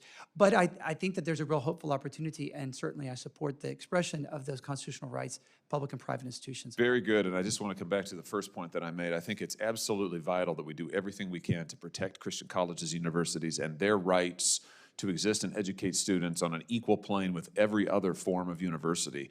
The truth is, in the last 4 years, we saw a constant effort to undermine the mission of Christian colleges and universities by the Biden administration. And I'm glad that the Trump administration has reversed course, but the Congress needs to do more in making sure that we inscribe into law the equal rights of Christian colleges and universities so that no one is discriminated against on the basis of faith. Now, you've said several times, Dr. Lindsay, you've talked about loving your neighbor. I want to switch gears just a little bit and think about the crisis of anti-Semitism that is currently afflicting many universities and, frankly, many parts of this country. And what makes me think about this is I was having a conversation just the other day with a dear rabbi friend of mine who said to me something interesting, caught my attention. He made a reference to the book of Ruth in the Bible, and I happened to catch it. And so he said, you know, part of the challenge we face now is that so few people, so few students in particular, are taught any kind of biblical history. They're certainly not taught the history of Israel. They don't understand the spiritual foundations that link the people of Israel historically with the United States of America, our shared moral principles. Here's my question to you. Do you think that Christian colleges and universities have a special role to play now in rooting out this terror of anti-Semitism, this scourge of anti-Semitism, by recalling us to those things that we believe together, to our common moral principles, and also to those foundational commitments like love of neighbor that you've been talking about? A couple of years ago, I had a chance to visit our honor students who were studying at Jerusalem University College. It's one of our partner institutions, literally built within the wall around Jerusalem. And getting a chance to see up close the Holy Land and to see the impact it was having on the lives of our students, I think really did change their understanding of the experience of Jewish people around the world. So part of what we want to try and do is to help our students to actually engage a much wider world, for them to understand friends and neighbors from a wide variety of backgrounds. And I think as you get to that, you move beyond just sort of a mediocre, small level kind of commitment of inclusion to actually pursuing an ethic of love and care. Let me just, in my remaining seconds, put a little finer point on this. Wouldn't you agree, don't you think that Christians in particular have a particular obligation to stand up and speak against anti-Semitism and hatred of Jewish people? That is a particular obligation. I say this as a believer myself, that we cannot shirk or look aside from, but we have a particular obligation as people of the books, people of the Bible, to stand in solidarity and to say, we're against hate always, but we have a particular obligation to stand up and speak against anti-Semitism. Don't you think that's right? Absolutely. Thank you, Mr. Chairman. And now Senator Kane.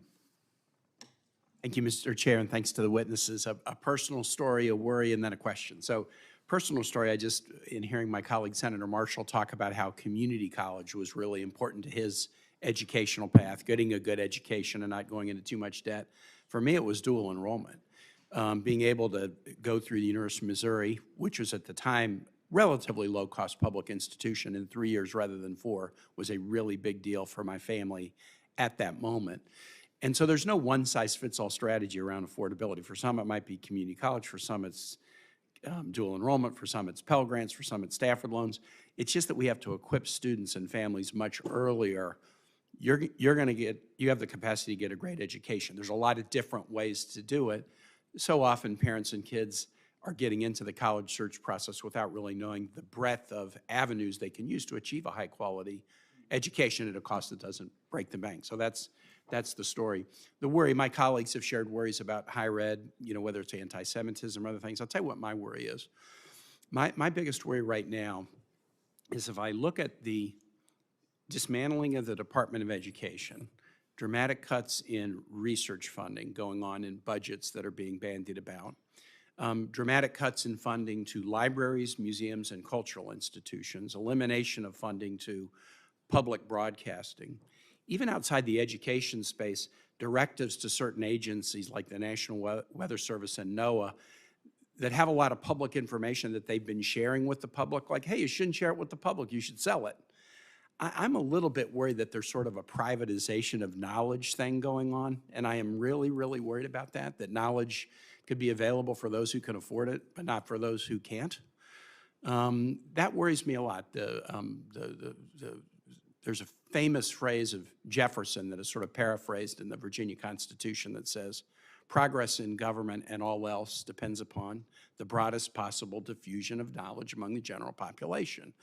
And that was part of a legislative bill that Jefferson proposed in 1779 for Virginia public school system that wasn't adopted, but the title and the philosophy was the way to preserve government and progress is to take knowledge and get it out in people's hands and diffuse it broadly among the public. That will be a counter to tyranny. That will be an accelerator of progress. And I worry that the combination of budget cuts and privatization of this and that is jeopardizing that. And so that's the worry I have. Here's my question. Dr. Lowery-Hart, I have been proposing during the tenures of now 3 presidents, Presidents Obama, President Trump, President Biden, President Trump, with vast bipartisan support, the notion that Pell Grants should not be confined purely to traditional college curriculum where there's a 15-week-long semester-like course, but that Pell Grants should be made available in a flexible way for high quality, got to define that, career and technical education. I've advocated that as the son of an iron worker who ran a vocational school in Honduras as a missionary teaching kids welding and carpentry, and I've also been advocating it as we've been doing manufacturing bills and we've been doing infrastructure bills. Who's going to make it? Who's going to build it? And yet, for 10 years since I first introduced this with Rob Portman, and now I've introduced it with a succession of others, recently with Senators Marshall and Collins and Senator Tina Smith, we get close, we kind of fall short, we get it through a committee, falls through on the House, happen on the House side, not on the Senate side, and again and again and again, we've fallen short on this. And I've kind of come to the conclusion that in addition to maybe I'm not as persuasive as I should be, so I have to own some of it, there's 2 other reasons. Number one, there's kind of a snobbishness about college in this place, that college is good and career and technical education is not so good. And I'm all for college, a proud University of Missouri grad, proud Harvard Law School grad, man, I'm all for college. But I'm also all for high quality career and technical education. And I don't think we should have policies like Pell Grant that advantage one and ignore the other. I'm happy to say that the chairman of the committee has been a co-sponsor in the past of this bill, the Jobs Act. Would it help your students? Would it help educate our population, Dr. Lowery-Hart, if we allowed flexibility and allowed Pell Grants to be used by students who are seeking high-quality career and technical training? Yes, profoundly.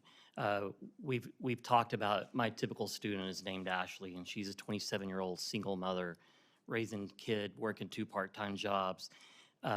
She needs that additional support to get a level 1 certificate that may be 15 hours, may take her 6 months to do, but there's a family-sustaining wage waiting for her on the other side of it that would change the path for her entire family and generations that follow.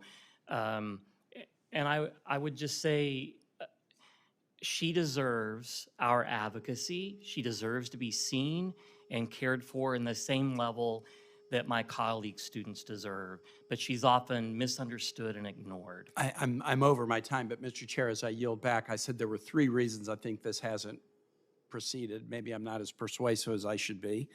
I think there is a snobbishness about college that we ought to get over. And the third thing is we don't mark up a lot of legislation. And I really hope that we can start marking up legislation, particularly legislation like the Jobs Act, where there's such bipartisan support. I want to mark up legislation, so look Good, forward. good. Senator Banks. Thank you, Mr. Chairman. Dr. Lindsay, in your opening remarks and your written statement, you talk about moral rot, and I wonder if you can just tell us again, what do you mean by that? I think it's the erosion of basic human values that we have seen become sort of the standard and norm in a lot of higher education, which is entirely antithetical to the very purpose of what education is designed to do. Where does it come from, though? Why do we see it fostered so heavily on college campuses in America? Well, I think it's accretion because we are humans that make lots of mistakes, and we need to have guardrails that keep us from our worst sensibilities. So part of what we seek to try and do is to put ourselves in communities that can encourage us to pursue a virtuous life. But what motivates it on a college campus? I think that probably the important dimension that we want to try and do is create an academic community, an environment where we uphold values that we agree to. There has to be clarity. Institutions have to be able to say, this is what we stand for and this is who we are. A lot of higher education hasn't always been doing that. And we realize we may not be the right place for every student, so we want to try and recruit the right kind of students. And then we want to create an ecosystem where those kind of virtues can thrive and flourish. I would assume that all of you here, every college president in America would agree that their overall mission is to prepare students for careers and make them good citizens, or prepare them to be better citizens of this great country. But why do so many colleges stray from that? I mean, what motivates it? I think that probably the larger purposes that we're seeing, the noble cause of higher education, oftentimes it gets eroded when we get involved in the nitty-gritty of the regulatory environment and trying to respond to the economic challenges we face. I mean, all 3 of us would say we're working hard to try and make our institutions as affordable as possible, and it's hard work every single day. But it is those larger aims, those higher ideals that draw my colleagues and me to try and do everything we can to be able to serve our students more effectively. It's part of what gets me up in the morning. To me, it almost feels like it's like a political movement, and we see it manifest itself in things like DEI, for example. And I wonder, you represent a very well-respected independent institution in my state, but who has rejected this political DEI movement. But why have so many colleges in America embraced it? Is it donor-driven? Is it pushed on you by institutions in the federal government? Is it tied to federal funding? I mean, what would motivate a DEI movement on college campuses, which seems antithetical to that mission that you just described? Well, I can't really speak for what happens at other campuses, but I'll say, I mean, we love our diverse and global students, and that's been a part of who we are. You know, interesting story is that our very first international student was a guy named Sammy Morris. He was a Liberian prince who had to flee Liberia when there was a coup. And he turned to an American couple who he knew to say, is there a place where I could go? They happened to be Taylor graduates who were doing missions work, trying to help the people of Liberia. So they wrote to the president of Taylor and said, would you consider admitting this student? He's our first student of color. He was our first international student. But he became an exemplar for the rest of our campus. Sammy Morris's spirit sort of lives on our institution. And it sort of informs how we're trying to build the kind of community where all God's people are welcome at Taylor. And we recognize that we're there to be able to serve and bless. So Sammy Morris, he's a prince. He comes to Taylor. We didn't actually have a room for him to stay in. He said, give me the room that nobody wants to live in. That's where I want to stay. That kind of spirit of serving others above yourself was what he sort of held up as an exemplar, and it's become part of the spirit of our campus ever since. I love that. I grew up in a trailer park in a small town in Indiana, son of a factory worker, and I worked hard just to get into college. And what I appreciate about Taylor University is you have the student, I hope, didn't get accepted because he was a prince, or because he was a foreign student, or because he was a minority student. I hope that he was accepted because of your merit-based approach to accepting students. And I wonder, can you talk about that? Taylor embracing more of a a merit-based approach than the DEI or the political approach to admissions? I think it's super important that you find mission-appropriate students. And for us, that means they have to be academically strong. Our average high school GPA of the freshman class is 3.89. So we're really proud of the academic standards that we uphold at the university. And it helps us to realize we might not be the right place for every student, but for those who want to be at Taylor, we want to find a place for them. Yeah, I think that's, when we talk about preparing students for their career, to be good citizens, I think that's really important, to reject the political approach and to accept students based on merit and give them that opportunity. And I think Taylor does that very well. Mr. Chairman, I yield back. Thank you, Senator Banks and Senator Blunt Rochester. Thank you, Mr. Chairman, and to Ranking Member Sanders. And I, Mr. Chairman, will be looking at your transparency bill. I also want to acknowledge that in the House, I had the opportunity to lead on the short-term Pell bill, and I am hopeful that the Jobs Act will become the law of the land. And I want to thank our witnesses for being here as well. Thank you, Dr. Lindsay, especially for the comments that you just made about all of us being welcoming and all of us really uplifting each other. I think it's a comment that needs to be heard and spread far and wide. We all know that college isn't for everyone, nor is it necessary for everyone, but every student should have the opportunity to pursue higher education. Not only as the former Secretary of Labor of Delaware, who was focused on jobs of today and of the future, but also as a mom of 2 children who graduated from Delaware public schools and 2 HBCUs as well. I know a college degree can be incredibly valuable. Unfortunately, it appears that the administration is proposing stripping away some of the existing supports for students. Specifically, I'm incredibly disappointed that the president's budget proposes eliminating TRIO programs. TRIO programs provide support to low-income, first-generation students, students with disabilities, and veterans, helping them not only get in the door, but to succeed in college and in the workplace.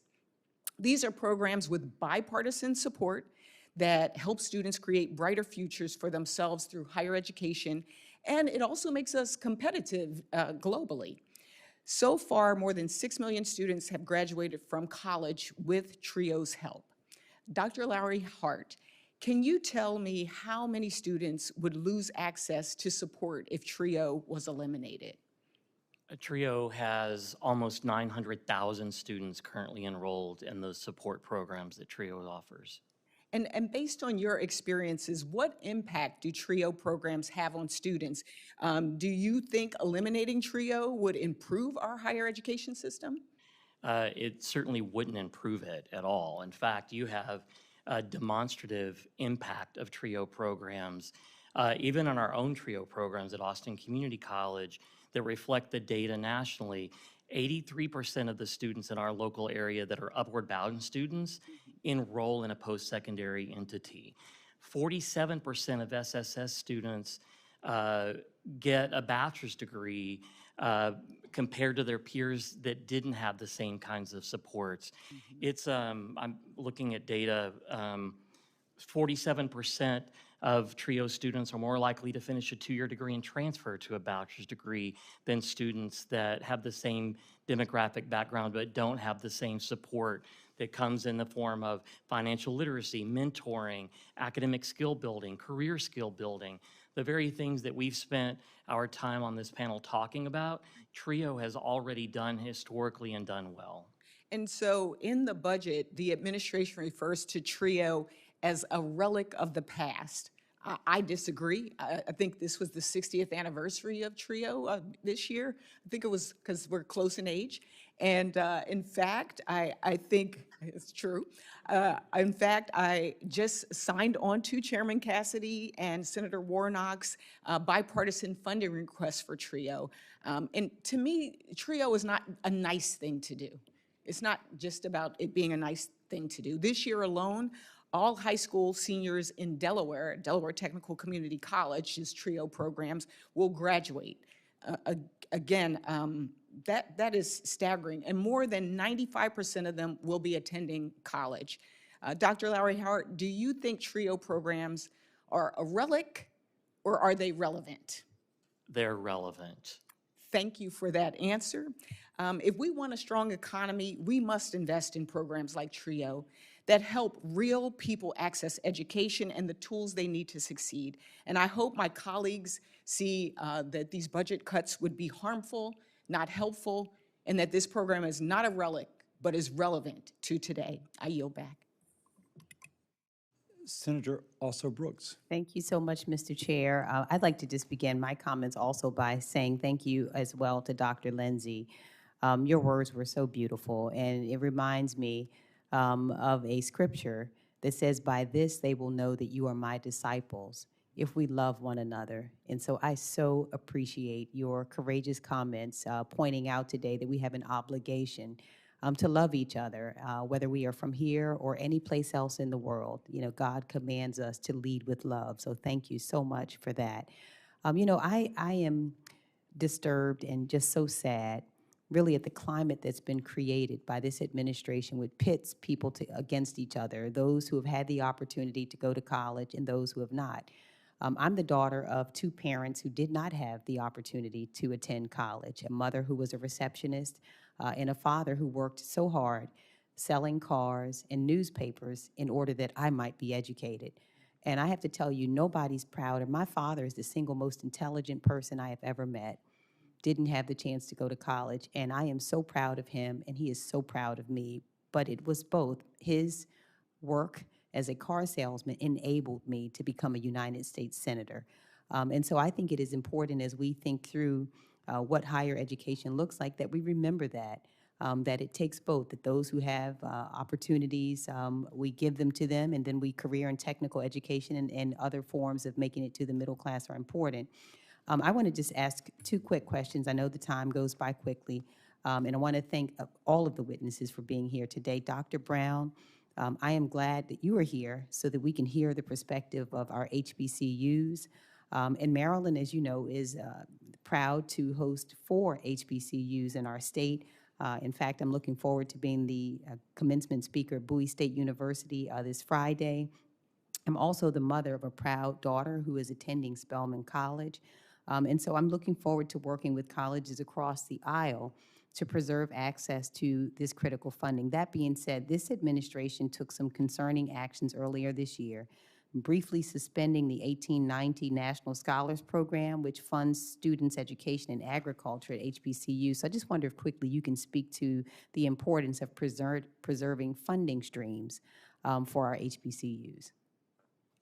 Yes, Senator, thank you for that question, and it's vitally important. And I'll start first with the 1890 program, which is, Tuskegee is a recipient of the 1890 program. It not only serves the students there, but it serves the economy around that area, 200-mile radius. It's where we teach farmers, as an example, how to farm using solar energy and to do so year-round. But we do this with students who come to this by virtue of education, not by virtue of where they started in their life. So we have students, for example, who had never been on farms before. They grew up in Detroit. They got immersed on that, if you will, and decided to do that service. The 1890 program provides them scholarships in order to go to school, and then it provides them internships in programs like those here in Washington that allows them to become practitioners there. So the elimination of that program would not only hurt those students individually, it would also hurt all of the small farmers in programs within a 200-mile radius, in our case, of Alabama that would do that. Another instance would be our First Scientist program, which funds research on cancer, specifically ovarian cancer, prostate cancer, and other cancers that are specifically related to genes and the study of genes. That program, which is a part of a grant that has been canceled, causes us great concern. We partner with the University of Alabama, Birmingham in that research. Important for us to do it in the Black Belt of the South because that's where the disease happens to have the highest morbidity rates and other issues that affect not just those in that area, but across the country. So those funding streams are critically important, but not only to the student, they're important to the national interest when it comes to fighting problematic diseases, and also the economy, where we make a big difference by virtue of those programs. Thank you so much. And I'll go quickly. I know this subject has been raised, Mr. Pierce. Can I just ask you quickly about Pell Grants? how important they are to so many students, and just ask you, what message do you think it sends to hardworking students when the federal government walks back its investment in Pell Grant funding? Thank you, Senator. Pell Grants are absolutely vital for students from lower income communities to be able to go to college and achieve a college degree and participate in the economy. And I think the message is loud and clear that if we're going to cut back on Pell, we're not serious about making sure that college is open to everybody. We run the risk of America's colleges becoming finishing schools for millionaires and billionaires' kids instead of being the engine of opportunity that has driven our economy for a century. Thank you so much. I yield back, Mr. Chair. Thank you. I want to thank all of our witnesses. I noticed that Republicans ask questions of Democratic witnesses and Democrats ask questions of Republican witnesses. And that shows that there was a broad interest in what everybody had to say as opposed to just merely kind of repeating partisan talking points. So I thank you all. I'll announce for my colleagues that questions for the records are due on June 4th at 5 p.m. I again thank you all, and this closes the hearing.